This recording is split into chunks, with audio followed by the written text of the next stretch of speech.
still struggle with two very basic questions that actually are the most fundamental questions of human civilization. How can we make societies better? And how can we be better individuals? We suspect that the answer lies in freedom. Because how can you have peaceful and prosperous communities if you don't have free individuals?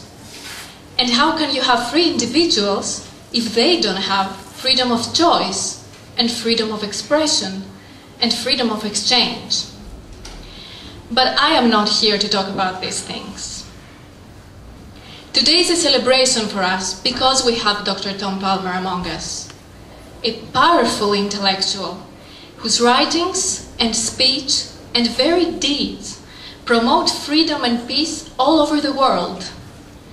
A human who has actually walked almost the entire earth and has met and inspired thousands of other humans.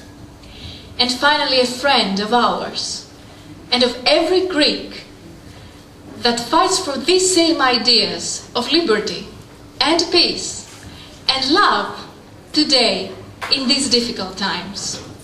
So please, let us all welcome Dr. Tom Palmer on the stand. I just came to Greece from Ukraine, a country that's very much in the news, so it's really nice to be in a stable, normal, democratic country today, in Greece, certainly in comparison to Ukraine, which has much greater problems than Greece faces. But they are trying to deal with these today, and we had meeting about 450 Ukrainian liberals, mainly young people, saying we want a future for our country. We have some idea what must be done to reduce the state budget, to bring about free market reforms, to create a stable, livable society in Ukraine. I'm going to talk about history. Mainly, I talk on political theory or political economy or economics, but I really love history, and there's a reason for that. If you want to understand institutions and ideas, it helps to know their history, where they came from. I'm not a postmodernist. I don't agree with some of the extreme postmodernists, but one thing they say that's correct and should be admitted is that ideas are social constructs. They don't exist here. Plato, again, was wrong on this. There's no ideal world of ideas. Ideas are constructed by human beings. And we should understand the context, the historical circumstance. We'll understand the ideas better. You might think of them as tools. If we know the problem, we can understand the tool that was used to solve the problem. So I'll be talking about my passion, which is history. Now let me start also with another reason why I think history is important. And I quote the great historian, great Roman historian Tacitus. It's not just, as they say, one thing after another, but you want also to understand the moral function of history, to remember people who did good things, and also those who are evil and wicked, those who abused power. We should remember them. They should inspire us to stand up for freedom, to try to act in the best way we can, and to remember the lessons of history. Lord Acton, the great English historian, had this passage in mind. The one thing most speakers of English can remember that Lord Acton said was a very simple sentence. Power tends to corrupt, and absolute power corrupts absolutely.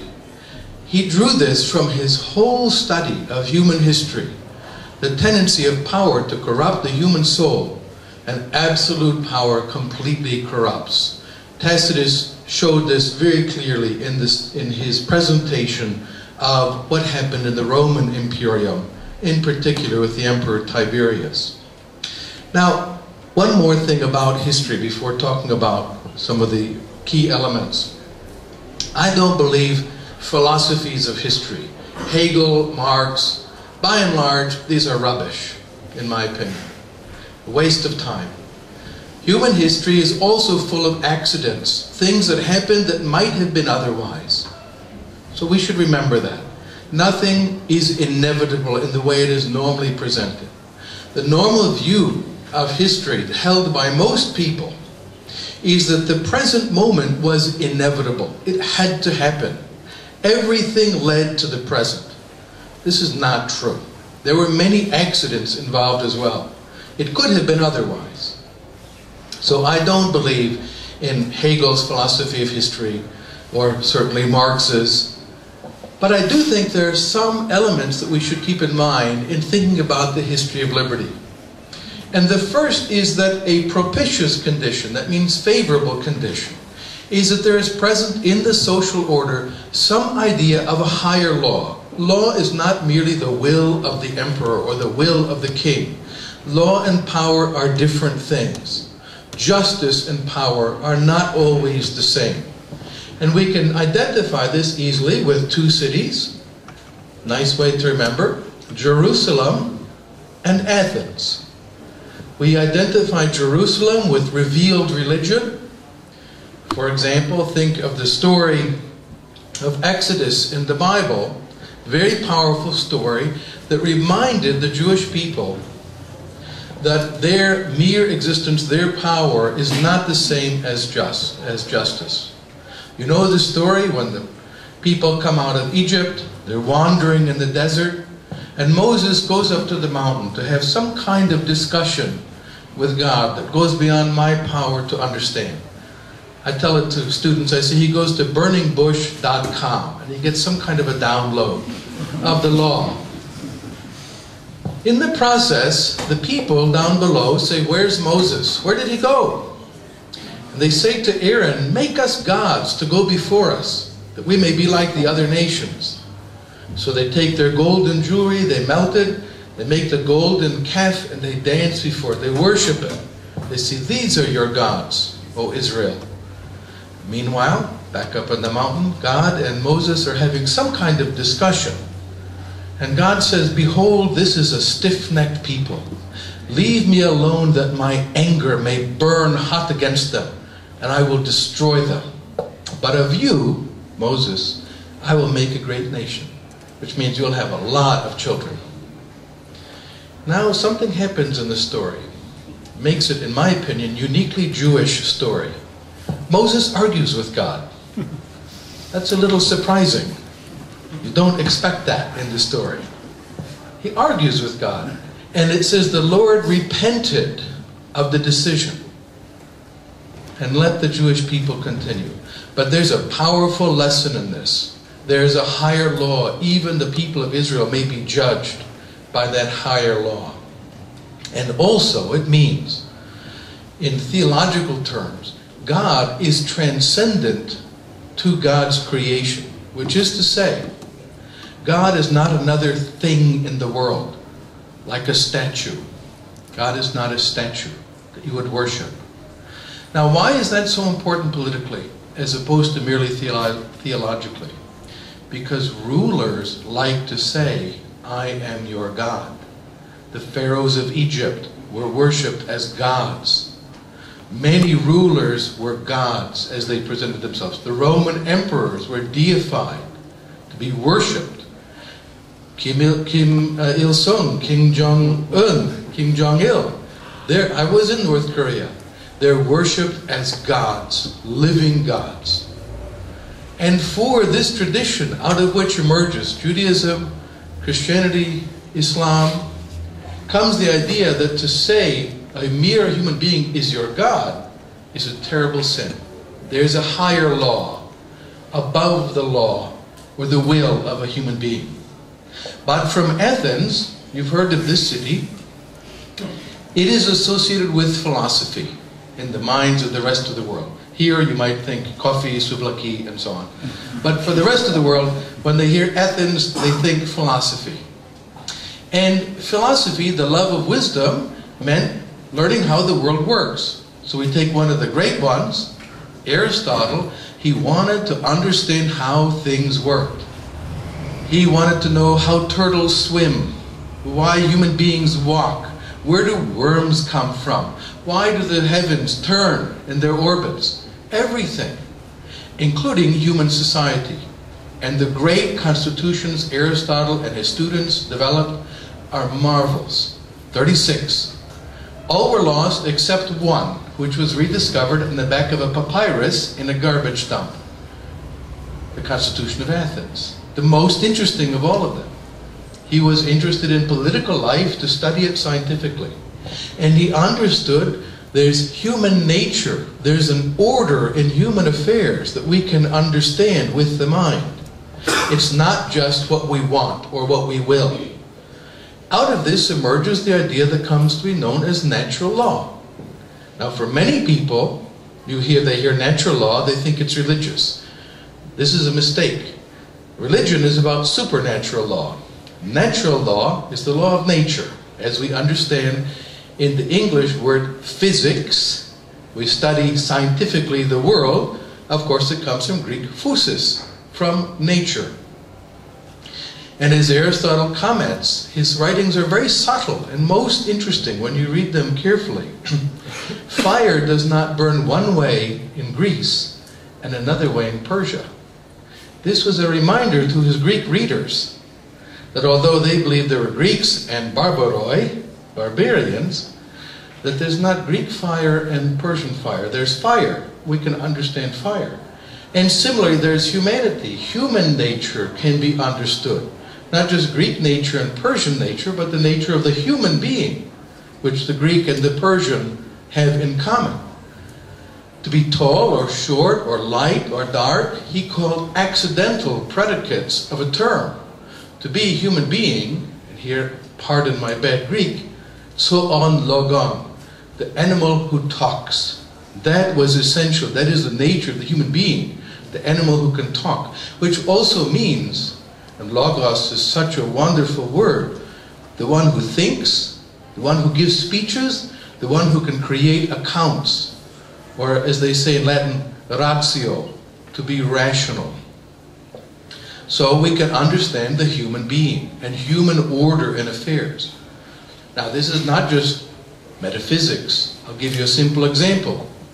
If you print paper money in large quantities, each unit of it will fall in value. It will buy less apples and oranges.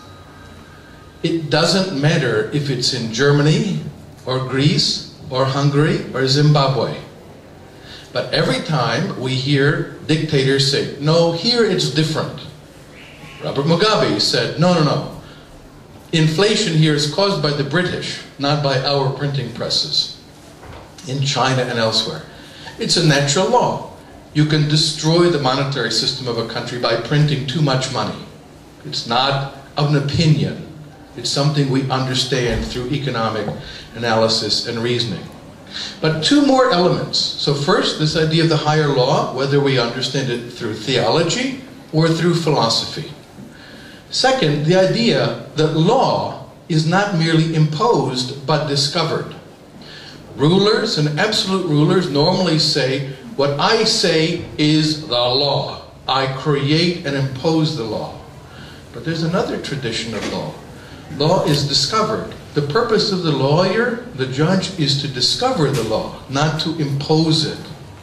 So in the Roman law, or common law, or customary law, they try to say, what is the law that governs here? And to discover the law. Why is this important for liberty? The reason is, the advocates of unlimited absolute power said, I make the law, and if later I don't like it, I change it. So the law does not apply to me. Now this is actually articulated by advocates of absolute state power. Jean Baudin, the famous French political writer, and also King James VI and First, who becomes King James VI of Scotland, who became King James I of England. In England, you can't add kingship, so he does not become King James VII. He's called King James VI and First. He wrote in 1598, a very important book. He said, I, the king, am above the law. The law is for you, but not for me. Because I can change the law when I find it inconvenient. And it's quite logical. This is the view taught in many law schools around the world. The state or sovereign power is above the law. But the alternative view, which is associated with liberalism, is law can also be discovered. And think about it. If you discover a law, it does not mean you are exempt or free from that law. It would also apply to you. So if we take the case of Isaac Newton, he discovered that two bodies, my pen and this microphone, are attracted by a power inversely proportional to the square of the distance between them. It does not follow that Sir Isaac Newton is not governed by that law. If we shot him into space, he would make a very interesting orbit around the Earth. No, the same law applies to him as well.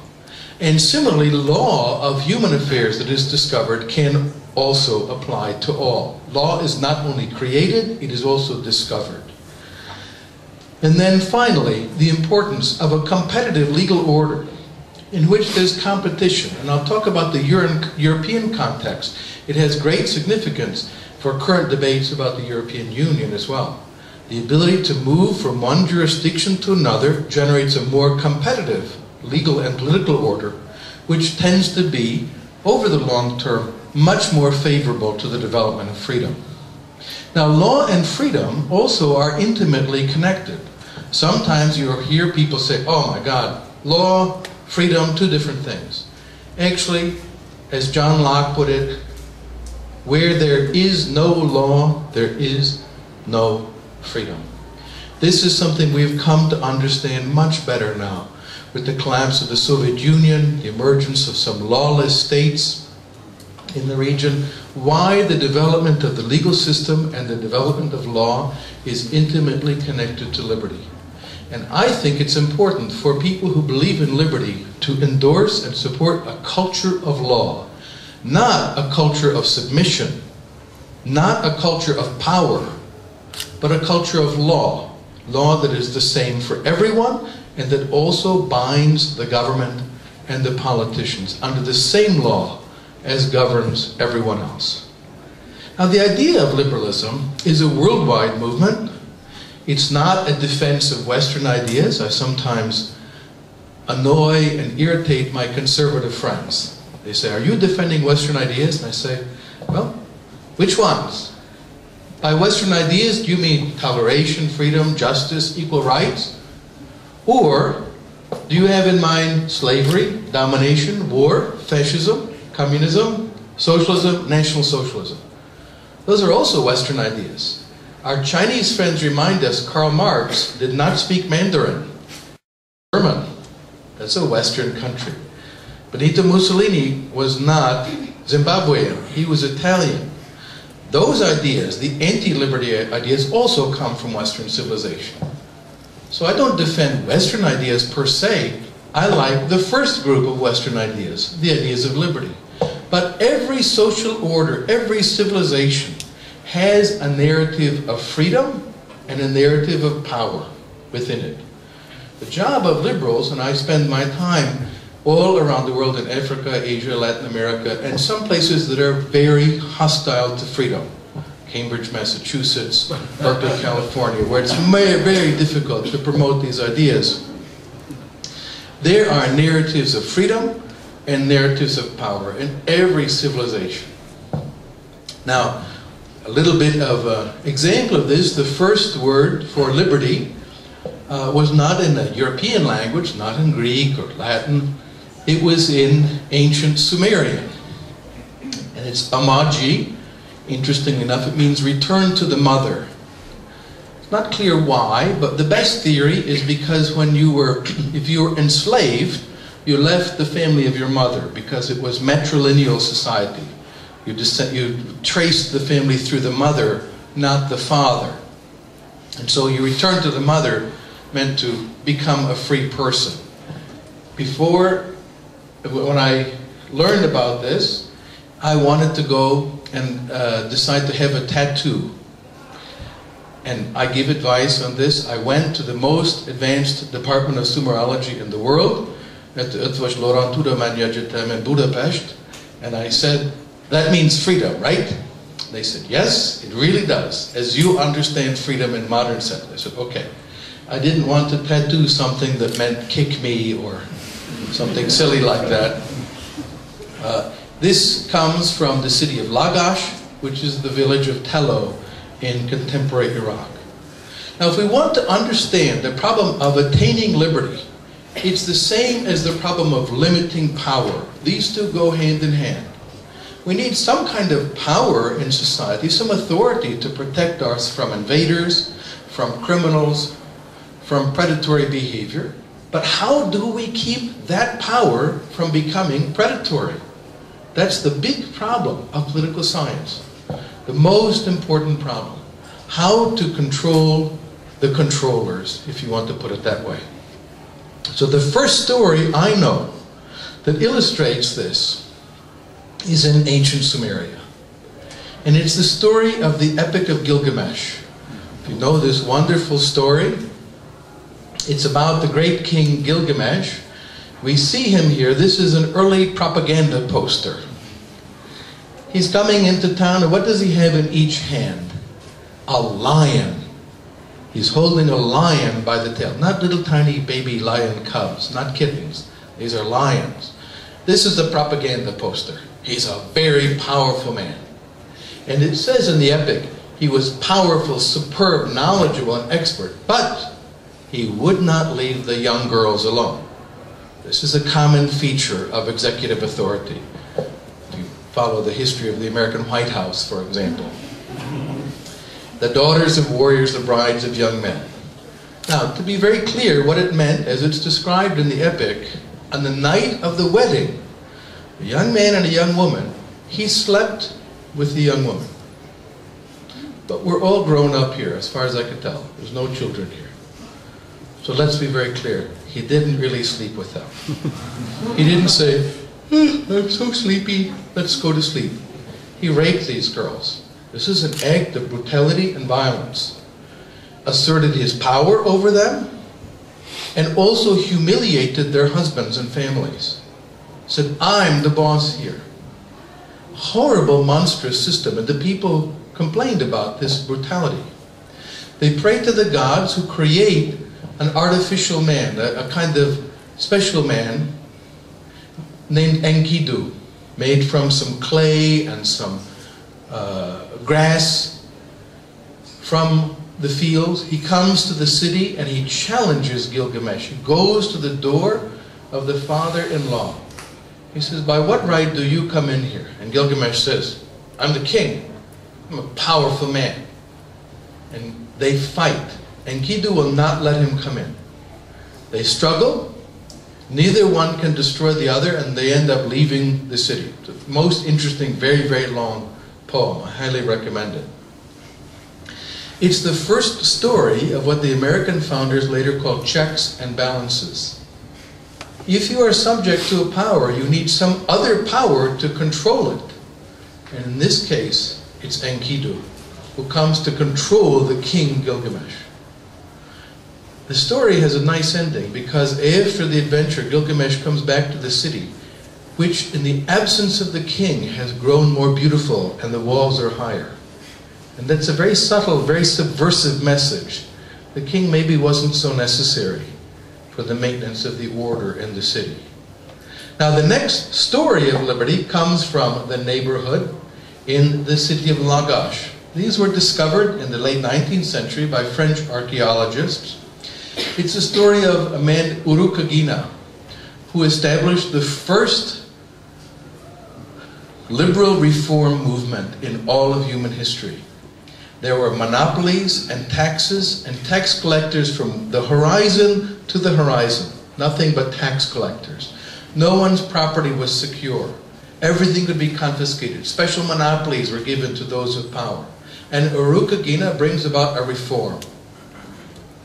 Afterwards, the tax collectors are fired. The monopolies are eliminated, and there's freedom of trade. And the house of the poor man was secure like the house of the rich man. Very important moment, and a great emergence, if you will, of this constitutional order. Now, I'm going to skip lightly over history. You can tell I'm leaving a lot out, because I want to look at some of the high points and see what lessons we might derive. We see in the first book of Samuel, in chapter 8, the powerful story that is extremely influential. It is quoted many times for thousands of years. When the people go to the king, to the judge, and they say, your sons do not walk in your ways. They have become corrupt. Therefore, we want a king like the other nations. He prays to God, and God says, they have not rejected you, but they have rejected me. And he described the ways of the kings who will rule over you. It's really interesting reading, and it is quoted many times in doctrines of why we should be careful about kings. He will take 1/10 of your sheep. He will take 1/10 of your grain. He will take your sons to be soldiers and to run before his chariots and to be his servants. Your daughters he will take to be perfumers and cooks and waitresses, White House interns. He will take everything from you. And it says, and you will cry out in that day, because you will be his slaves. But the Lord will not hear you because of the king you chose. It's a very strong warning about the dangers of having unlimited power put over you. And these texts, particularly this last one, are repeated over and over, warnings about the dangers of power. Now we'll come to something a little bit better known to some of you, the glory of the civilization of Greece. And I'm not pandering, obviously, to a Greek audience. Everybody knows Greece has a very special role, place in the history of liberty. We think of democracy as a Greek term, obviously. But there's a key element to it that is often missed. Today, when people say democracy, they usually mean majoritarian power. The majority wins everything. That's not right, even in the Greek context. When Cleisthenes introduces the reforms that lead to isonomia and demokratia, there's a very important element: freedom of speech. In the assembly, if you articulate your view and you lose, you cannot be punished. That's the central point that majoritarians don't understand. If we want to understand what is the majority opinion, there has to be free discussion. How do we know what the majority thinks if they're afraid of punishment? So it's true, in dictatorships, everyone says yes. That's why they always win 99.99%. And you wonder, who was the 0.001? What happened to that person? Right? We don't know what they really think because there's no free speech. But in the Greek concept, the Athenian concept of democracy, at the heart of it was the free discussion. So we can determine, what do we think? What do the majority believe? And they achieve a high degree of wealth and personal freedom because they trade with the rest of the world. They go out, they listen to other people, they learn things. They're not closed off. They attract the attention of their neighbors. As we well know, the two major Persian invasions of Greece, and the Greeks are remembered to this day for standing for their independence, especially the Greeks here in the mainland. The Persians offered very reasonable terms, just to be honest. Think about your ancestors. They were unreasonable people. Because the Persians said, look, we'll settle a military garrison and the governor here, you'll pay some taxes, otherwise it's okay. We won't do really bad things to you. But if you fight us and we defeat you, we will massacre your population. We'll kill all of the soldiers. We'll enslave the rest. We will rape the women and the girls. And we will put the rest into chains to die in the silver mines. Well, most people would say, light governance, a little bit of taxes, or certain death. But the Greeks chose the second one. They chose to gamble for their freedom. And this leads then to this great discussion in Greek civilization. What is freedom? What is law? What is justice? Why were we fighting? You think about Sophocles, you think about the Oresteia, you think about these great, incredible works. They're about freedom, they're about law, they're about justice, they're about independence. because the Greeks were asking, what were we fighting for? It seems madness, in a way. But it helped to spark an enormous philosophical discussion. And then, of course, we know the story of the war between Sparta and Athens.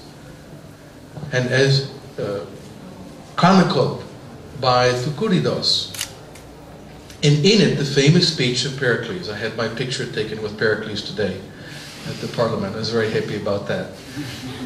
Pericles gives in the famous funeral oration, as written down by Thucydides, his contrast between Sparta and Athens. Now here's something interesting. Almost all philosophers have favored Sparta, including Plato. Very few have favored Athens in this comparison. Sparta had virtue, power, discipline, a single will. It's a philosopher's dream. Everyone following orders. Athens was chaotic and messy. There were foreigners living here, metics. Aristotle, of course, the Stagirite from Stagira. He's not an Athenian. Most foreigners think he was an Athenian. Athenians no different. He was from Stagira. But he lived here as a free person, though he was not a citizen. In America, they're called green card holders. Right? And Athens had many green card holders. Kephalos, for example, in the very first passage of the Republic of Plato. He's not even an Athenian. He's a foreigner, but having a big dinner party. So this is an open and free society. Most philosophers preferred Sparta. Very few preferred Athens. But one of my colleagues, Andrew Coulson, who wrote a wonderful book on the history of education, points out Sparta had a compulsory state-run, if you want to call it that, educational system. Athens did not. In Athens, education was private. There were many different schools. People paid money to educate their children. So what did we get from the two cities? Well, let's see. From Athens, we get philosophy, drama, poetry, comedy, tragedy, astronomy, arithmetic, geometry, beginnings of calculus, architecture, music. We could go on. And from Sparta we get,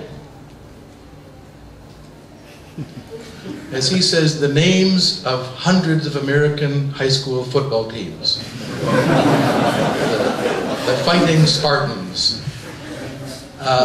It was Athens that had the higher degree of personal freedom that contributed to human civilization.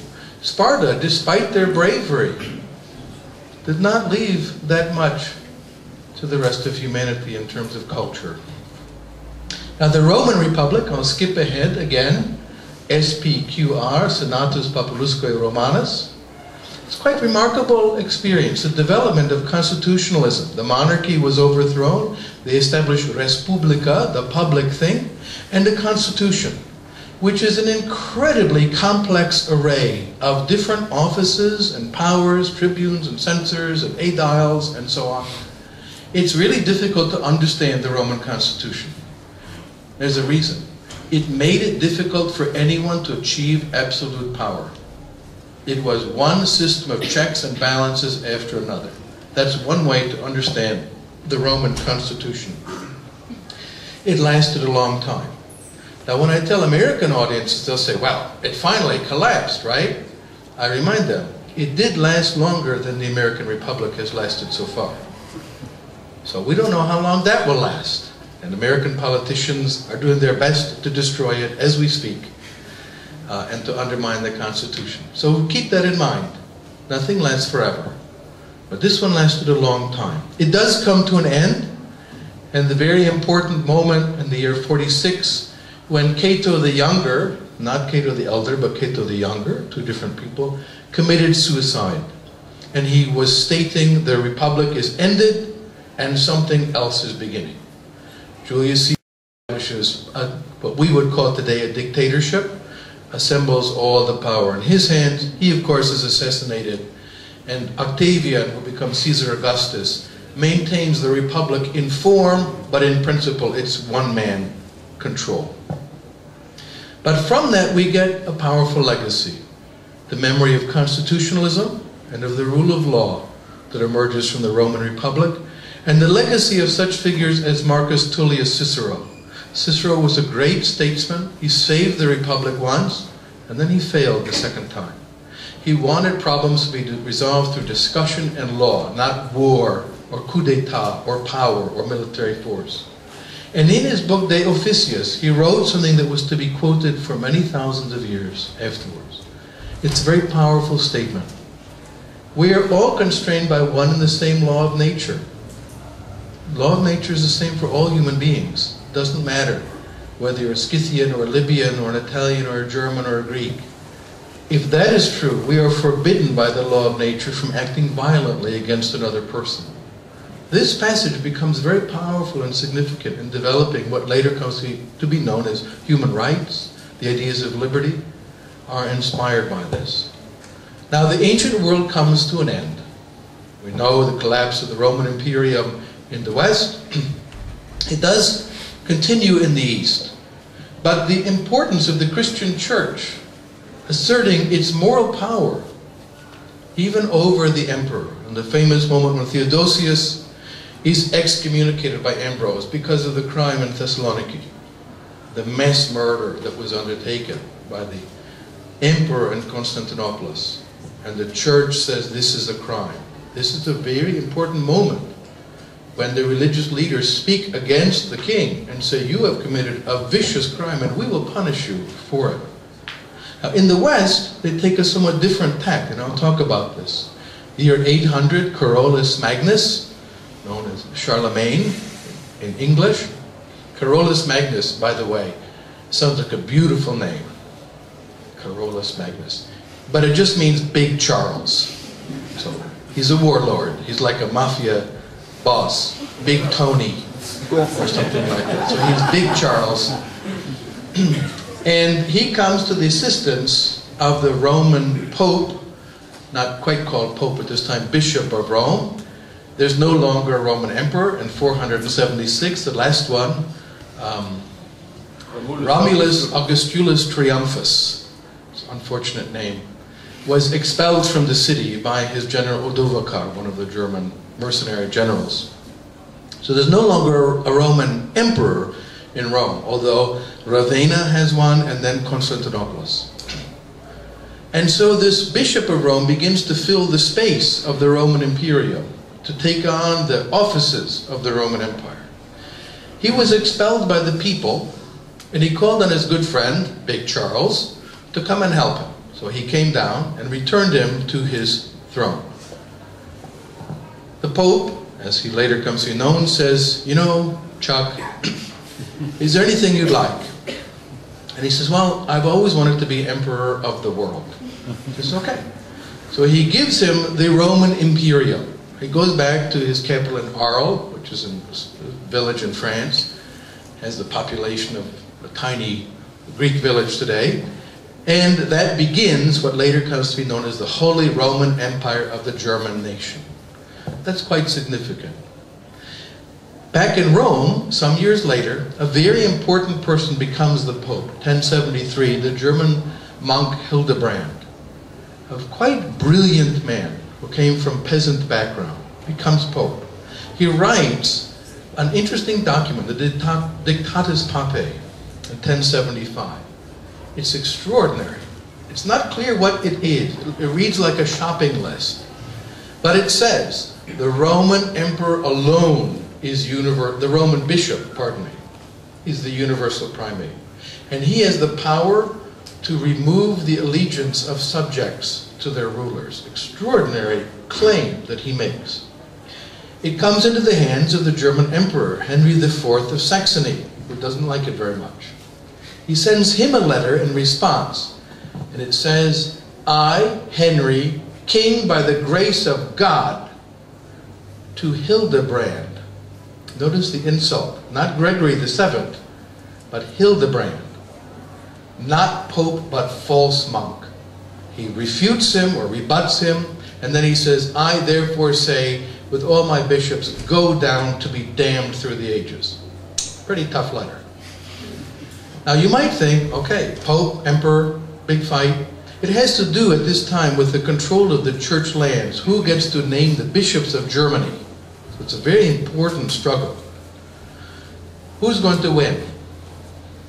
The German emperor has armies, soldiers, knights, castles. The Roman bishop has Belgian monks and nuns. But actually he comes out ahead. In 1077, at Canossa, the emperor comes to beg the forgiveness of the Pope. Partly because he was excommunicated, but also there's a Norman army nearby. The Normans were famous for camping excursions. They loved to march through Europe.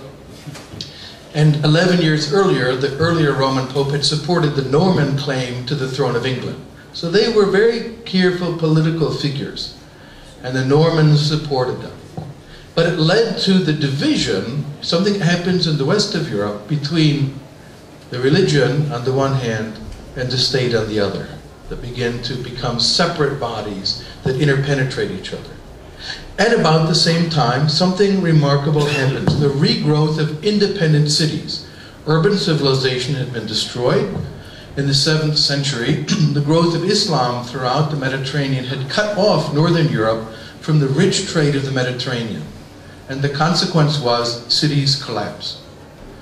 They started to come back, founded not by kings and rulers, but by business people, by merchants. So we take here, this is from Cologne. You can hear it's a Roman name, Colonia Agripensis, now Köln in German. And the merchants set up their stalls to do business here. The city was abandoned, had an archbishop and some cows. They set up their business, customers come, more merchants, more customers, and they build a wall around themselves, and later stronger walls, and they create what becomes the Commune of Cologne. In 1396 they have a revolution, and they write what is called the Verbundbrief, which is a constitution of the free citizens of Cologne. And they kick out the archbishop, who to this day may not live in Cologne. The archbishop's office is in Cologne, but he's required to live outside of the city, even to this day. This emerged, I should go back, this is about personal freedom. They say in German, Stadtluft macht frei nach Ablaufe von Jahr und Tag. To breathe the air of the city for 1 year and 1 day makes you free. If you're a slave or a serf and you get into the city, and you can stay for a year and a day, you go from one Starbucks to the next for a whole year, you become a free person. And the city recognizes your liberty. They become places of liberty. These emerge throughout Europe, and leagues of them, notably the Hanseatic League, emerges. Self-governing cities of independent citizens. They even band together to eliminate piracy on the North Seas, raising money to hire ships. And they create the foundation of what is today international commercial law, the Lex Mercatoria, which to this day is the law of international commercial adjudication. In Singapore, South Africa, Brazil, Japan, Norway, everywhere. From this comes the growth of civil society. We had a discussion last night on the Greek term for civil society. It has an interesting history in the Latin parts of Europe. From these cities, they're called civitas in Latin, but the German term is a Burg. Burg is a kind of primitive word. It means a strong place, a place where you are safe, like the Acropolis. When the enemy comes, you can go and you're safe there because there are walls. And from this, in English at least, you get two words. English is an interesting language. It's a double language, French and German on top of each other. So civil gives us the idea of civil behavior, which means polite and respectful. Does not mean your friends or family members. It means you respect other people. English mothers say to their children, be civil. And then they hit them. And this helps them to become more respectful of other people. So civil behavior is respect. But then from German Burg, you get names like Hamburg, Pittsburgh, Hillsborough. Anytime you see borough in English, that's what it comes from. And the French take this term, and as you know, French people suffer from a genetic defect. they cannot pronounce German words. And so bürgerlich becomes bourgeois. And then comes into English, bourgeois, rather than bürgerlich. And the first colonial assembly in the United States, actually in North America, is called the House of Burgesses, the House of the Free Citizens. You get written charters of privileges and immunities. The English are very proud of their Magna Carta from 1215, which limits the power of the king. It's a kind of contract.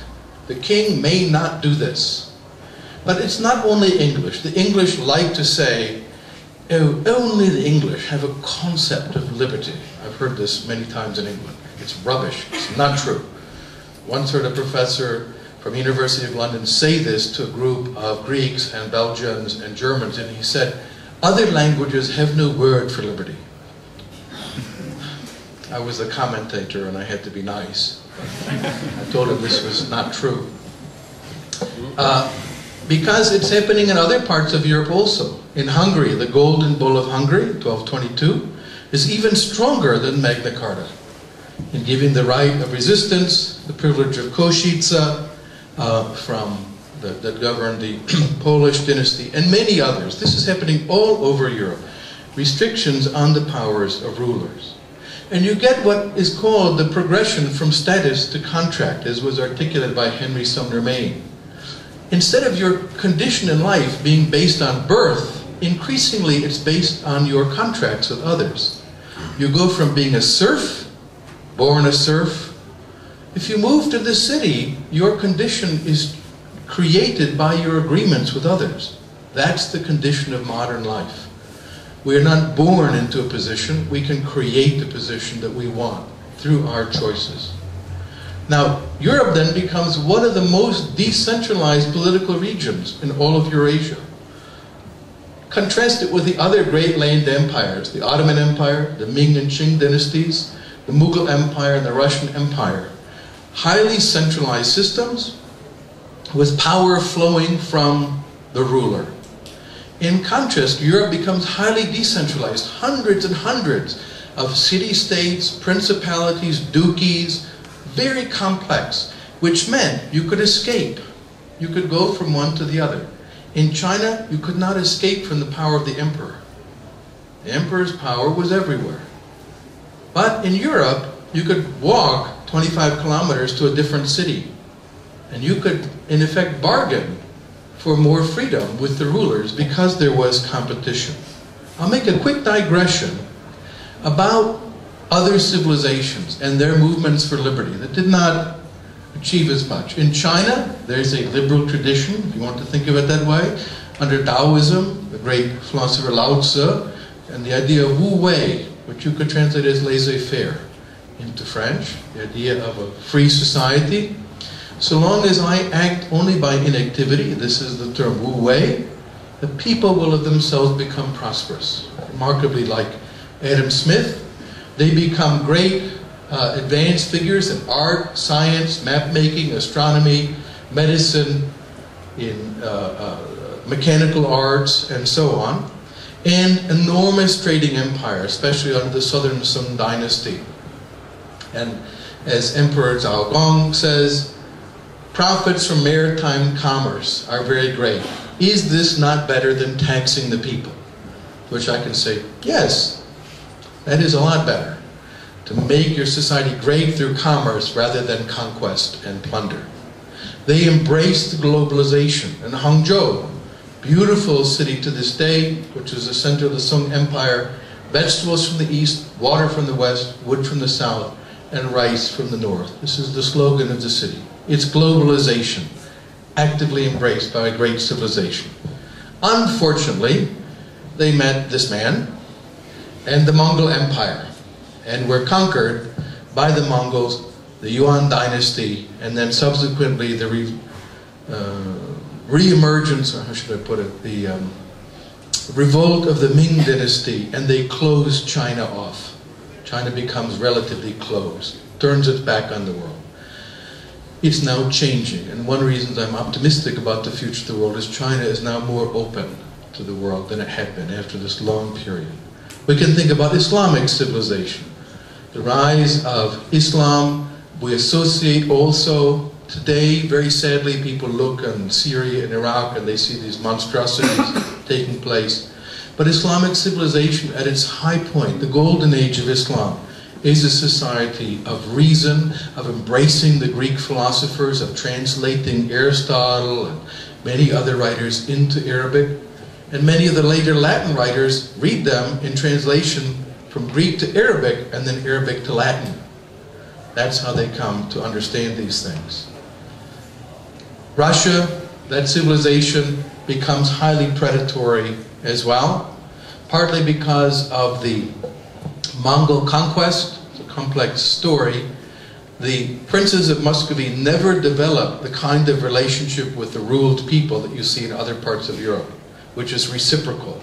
They have unlimited absolute power. There was a place in Russia, however, that developed this liberal idea in Novgorod. Novgorod was quite advanced. It was established in the 9th century. They had their own Magna Carta under Yaroslav the Wise. They had a elected prince, like a president. He was not hereditary. The prince was not hereditary, was hired, and could be fired or dismissed for bad behavior. And they create what's called the Vieche system, which is like popular assemblies, like the Greek popular assemblies, or as they're called, the Volkmut, the Norse thing, and even today the Swiss Landesgemeinde. Popular assemblies of citizens to discuss issues. This was well known there. The sad news is that the Tsars of Muscovy destroyed it. Ivan III and then Ivan IV completely destroyed the city. So Novgorod was refounded, but it's a place. The culture of Novgorod was completely extinguished. But Russian liberals remember Novgorod as a place of freedom in the Russian civilization. Now, let me make a quick intellectual digression to the idea of individual rights. In the wars that come to be known as the Crusades, tremendous clashes and violence between armies, the issue arose, do other people have rights? Innocent IV, one of the great lawyer popes, was asked the question, can you take land or life or freedom from Muslims and Jews because they did not embrace our religion? And he said, no, this is a crime. Why?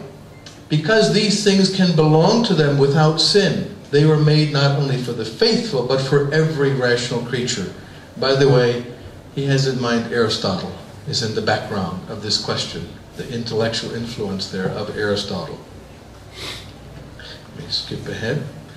We see the idea of human rights articulated even further when the Europeans come in contact with the Indians, and a great movement, which is a precursor of liberalism, the School of Salamanca.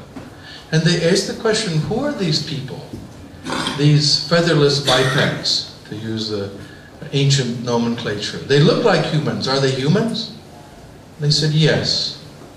And you may not abuse them. And the church had an internal debate and a great conflict, and people such as Francisco de Vitoria, one of the founders of the idea of human rights, and Bartolomé de las Casas. De las Casas debated against Juan Ginés de Sepúlveda. Juan Ginés de Sepúlveda argued, the Indians are a sign of God's love for us, the Spaniards. He loved us so much, he made millions of servants for us. Isn't God wonderful to love us, the Spaniards, that much, to make an entire continent of slaves? And Bartolomé de las Casas destroyed the idea intellectually. It's a brilliant book. And he utterly annihilated this and said they are rational creatures and they are entitled to the same respect as any Spaniard and any Christian. Indeed, both of them were priests, and they argued to force a conversion was a sin. It was a wicked, wicked sin. You commit an act of violence against an innocent person, and then you force that person to commit the sin of hypocrisy. If I say I'm a Christian when I'm not, but I'm only afraid of persecution, now I commit another sin, and the sin is on your head if you made me do it. The Dutch, I'm coming into the modern era, and we'll wrap up in a moment, create really the first modern free society. They rebel against the Spanish, Philip II of Spain received the Netherlands as a gift from his father, Karl V. Today, if you're in a very rich family and you graduate from high school, you get a trip to France or something. In those days, your father gave you the Netherlands. And Philip II exerts his power over it to modernize them, to create new taxes. And the Dutch say, no, we want our medieval institutions, our parliaments, where we talk and discuss things, our communes, our laws. We will not do it, and we want our religious freedom. They were Catholic at the time, but later, Protestantism emerges, and the merchants of Antwerp send a famous letter to this king. They say, if you impose the Inquisition, we will be ruined. So many heretics come here to do business. And they learn the first thing you learn in business school. If you go for your MBA, it's in the first class. If you burn your customers alive, you lose the second sale. It's a very important lesson that they understood. They were business people. And don't let anyone tell you that college professors invented religious toleration. This is not true. Religious toleration came from business people. They understood that if you pay a euro, it's not a Protestant euro or a Muslim euro or an Orthodox euro or a Catholic euro, it's a euro. It doesn't matter. They understood that important lesson and fought for it. Across the channel in England, when, as I mentioned, King James VI first becomes king, he tries to create power over the English. And they say, no thank you. No thank you. And insist on the supremacy of the common law and the rule of law. Sir Edward Coke, the great English lawyer, said that the law will control even parliament or king. What is supreme is law, not power. And this principle was very, very important. The first articulate liberals are known as the levelers. Very interesting people who articulate these ideas. They were real radicals. They believed women had rights, which was considered crazy at the time. Women, what are you talking about, women having rights? There were women levelers. They believed Protestants and Catholics and Jews had rights. They defended the rights of the Catholics, although none of them were Catholic. They said it's wrong to punish other people. They argued for the supremacy of law. This man, John Lilburne, argued strongly against arbitrary and secret courts. It was called Court of Star Chamber. When he died, his wife, Elizabeth, who was also a leveler, he said, my testimony, I died for the laws and liberties of this nation. He was an extremely important person. And indeed, the levelers were so radical, so extreme, they articulated a view that many people find difficult accepting today. They believed even Irish people have rights. No, some people find this exceptional and too hardcore. But when, during the English Civil Wars, when Oliver Cromwell ordered the army, which had many levelers in it, to invade Ireland, they said, no, we will not wage cruel war and persecution over matters of conscience. We will not kill the Irish because they're Catholics. We will not do it. And in the city of Burford, you can see where they were executed, shot on the orders of Lord Fairfax, because they said, you cannot make us do an unjust and wicked act against the rights and freedom of another people. John Locke picks up on these leveler ideas. And John Locke is an interesting writer. He was an extremely active political intriguer, not just a philosopher. He had to flee from England because he was promoting these ideas of toleration and freedom. And he was very much influenced by the levelers. It's an interesting case. Locke never acknowledged his own authorship of his book in his lifetime. Although there is one letter he wrote to a nephew saying, I highly recommend this as the finest book on the topic. But that's the only evidence he wrote it. He never acknowledged it. And he did not quote the levelers because many of them were executed. So you don't say, as the following criminals said, it would be very controversial. But you can feel the leveler writings in his books. that people have a right to a property in their own person. Every human being has a property in his or her own person. Now, other figures come about, not just Anglo-Saxons, people such as Turgot, the great French economist and finance minister. He was against forced labor. He was in favor of freedom of trade in France. He tried to reform the French finances and monarchy. He failed because of Marie Antoinette conspired against him.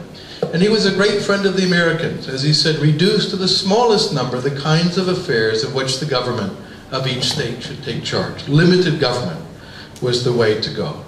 The American colonists take these ideas and tried to create a country with some success and some failure based on the idea of equal rights. That all men are created equal. That's a remarkable statement, going back to Innocent IV. Not just people like me, but every human being is equal before the law. And we see the deep roots of these ideas. And that among these unalienable rights are life, liberty, and the pursuit of happiness. That these are heritages of each person. They struggled later against slavery. William Wilberforce, one of the most inspiring figures in history, spent 50 years to eliminate the slave trade. And he eliminated it when he was in Parliament, and before he died, slavery was eliminated in the entire British Empire because of the courage of this man. He spent his whole life on that. And one of the great American liberals, Frederick Douglass, born a slave, and he liberated himself, his wife, and millions of people. And he did it because every human being is entitled to the right to run his or her own life to their dignity. That movement emerged around the world when serfdom and slavery were eliminated all throughout Europe and the United States, Brazil, Bosnia and Herzegovina, among the last ones, to eliminate this idea that one person was the property of another human being. Instead, every person has property in himself. The liberals of the 19th century fought for freedom of trade and peace. Eugen Richter, Jean-Baptiste Say, John Bright, Richard Cobden, Frédéric Passy, the first winner of the Nobel Prize, Frédéric Bastiat, very important figures who fought for a Europe of liberty, a Europe of peace. Let me wrap up. Something happens though. Liberalism is put, as they say, on the back foot. This figure, E.L. Godkin, an Irish-American writer, writing in 1900, saw what was happening. Liberalism was retreating and other ideologies were advancing. Nationalism, socialism, racism, all these other isms emerging. And he said nationalism has supplanted liberalism, an old foe under a new name. And this, when I read this in the library, is one of the most terrible things I ever read in my life, from the year 1900. The old fallacy of divine right is once more asserted its ruinous power. Before it is again repudiated, there must be international struggles on a terrific scale. I think he understood what was going to happen very clearly in the next 50 years. Well, what did we see in the course of the 20th century? Murder, tyranny, and violence on a scale unimaginable. Such figures who created so much harm. The last one you may not remember,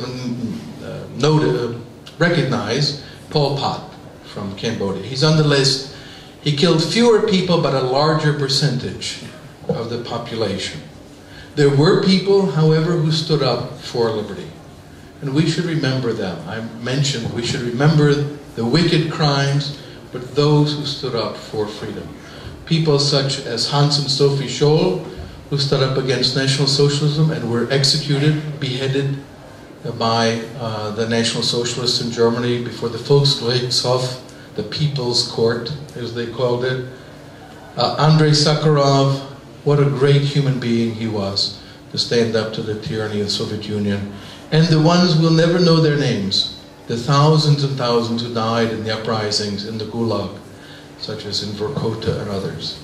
There were great advocates of liberty who recreated the liberal moment in various countries. Ludwig von Mises from Austria who escaped to Switzerland and then the United States. Isabel Patterson from Canada, most interesting writer. Rose Wilder Lane, a young woman who was a communist, went to the Soviet Union to see the great new experiment and said, oh my God, this is a horror, a nightmare. And she dedicated her life to warning the world of the dangers of collectivism. Friedrich Hayek, 1944, The Road to Serfdom. Ayn Rand came from Russia to the United States. Rand, Lane, and Patterson in 1943 wrote 3 individualist liberal books, mainly more influential in North America. And Hayek, The Road to Serfdom in 1944, which became an international sensation. Milton Friedman, and these 2 figures, the first elected president of the Italian Republic, Luigi Einaudi, and Ludwig Erhard, who helped to create the Miracolo Economico in Italy and the Wirtschaftswunder, the economic wonder in Germany, and revived free societies of prosperity and justice for the population. So I'll conclude. I've talked about some of the heroes of liberty that are well known to you, but not all of them. And there's a reason for that. The story of liberty doesn't ever end.